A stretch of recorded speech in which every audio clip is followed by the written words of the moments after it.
গত রবিবার academy of fine আর্টসে প্রদর্শিত হল স্বাধীনতার সময় বঙ্গভাগ এবং এখনকার পশ্চিমবঙ্গে সংখ্যালঘুদের ভয়াবহ অত্যাচারকে কেন্দ্র করে লেখা নাটক 16 অগস্ট নাও অ্যান্ড দেন।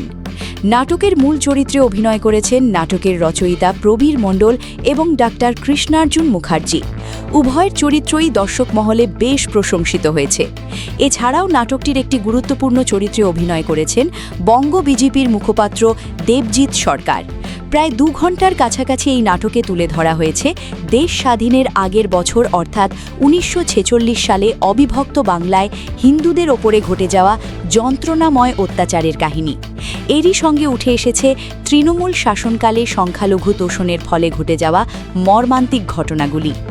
অনুষ্ঠানে উপস্থিত ছিলেন অভিনেতা বিধায়ক রুদ্রনীল ঘোষ, এছাড়াও উপস্থিত ছিলেন বিধানচন্দ্র রায় মহাশয়ের নাতি রঞ্জন প্রসাদ, শ্রীযুক্ত মনোজ সরফ মহাশয় সহ আরও অনেকেই। কবি বিনায়ক বন্দ্যোপাধ্যায় আমাদের আলাদা কিছু বলার নেই। যে সমস্যায় বাকিরাও পড়েছিলেন, একাডেমিতে আমরা হল পেতাম। ইনি একটি, আমি নাম বলতে চাই না, পত্রিকা লিখতেন। হঠাৎ শুনলেন কোন এক স্কোয়ার থেকে ঘোষণা করে দেওয়া হয়েছে বিনায়ক বন্দ্যোপাধ্যায়, না না না না না ওকে দিয়ে তুমি এখানে হিন্দুত্ববাদ।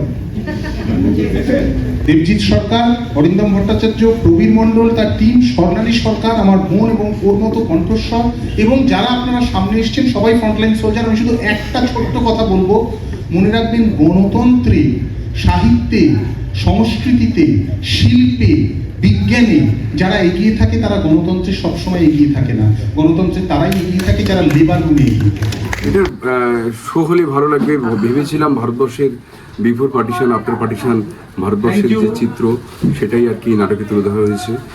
তো আমরা তো এরকম ভারতবর্ষ চাইনি, এটাই নাটকে বলা আছে। আর নতুন করে আর কি বলবো, তোমরা তো সব দেখলে, সবার ভালো লেগেছে, এটাই নিজেকে ধন্য মনে করছে। আর দাদা ডক্টর কৃষ্ণার্জুন মুখার্জি দা, দেবজিৎ সরকার দা, অরিন্দম ভট্টাচার্য দা, এদের সহযোগিতা ছিল বলে আমরা নাটকটা করতে পেরেছি, এটাই আর কি। এবং এত দর্শক, হাউসফুল দর্শক, এটাই আমার জীবনের একটা সৌভাগ্য।